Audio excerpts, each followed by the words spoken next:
Okay, this is a 1967 System 3 Moog modular before the onset of the 1, 2 and 3 Cs. And as you can see, the actual mixing section is very antiquated with dymo tape. This is how a lot of the instruments started out. So this was not designed to be a musical instrument, it was designed to be a professional studio equipment. What we're looking at here is a Buchla 100 system, the first of the Buchla range.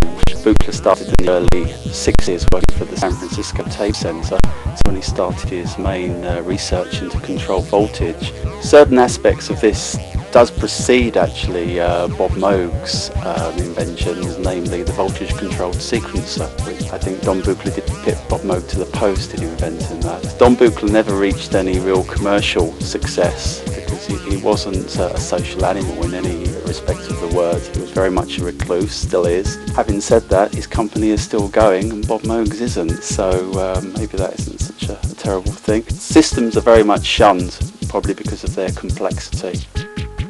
The Mellotrons were used very much as one-man band instruments in the 60s, the Mark II especially, because it had great possibilities for accompaniments and various rhythms. The whole unit was mechanical, valve-driven, 8-foot tapes that lasted around about 6 or 7 seconds. There was no looping mechanism, so it took a certain amount of skill in playing. You'd have to release the key before the time was up, otherwise the sound would just cut out.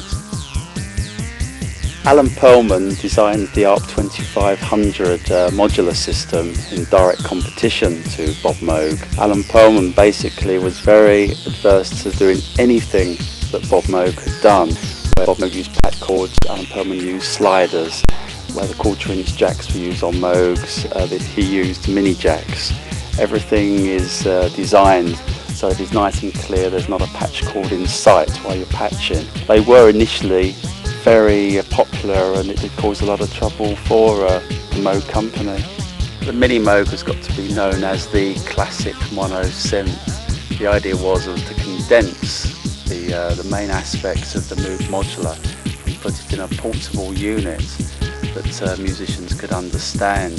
I think in the 12 years that it was for sale, it sold close on 12 to 13,000 models.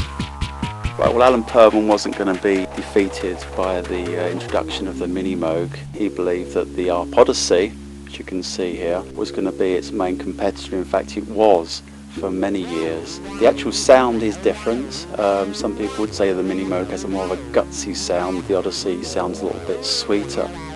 Tom Oberheim, also from the USA, tried to work on a polyphonic synthesizer. It was a very crude polyphonic synthesizer and was not a great success for live use. The idea is that each SEM was a voice, and to actually create a 4-voice polyphony, you needed to make sure that the settings from all the SEM are exactly the same.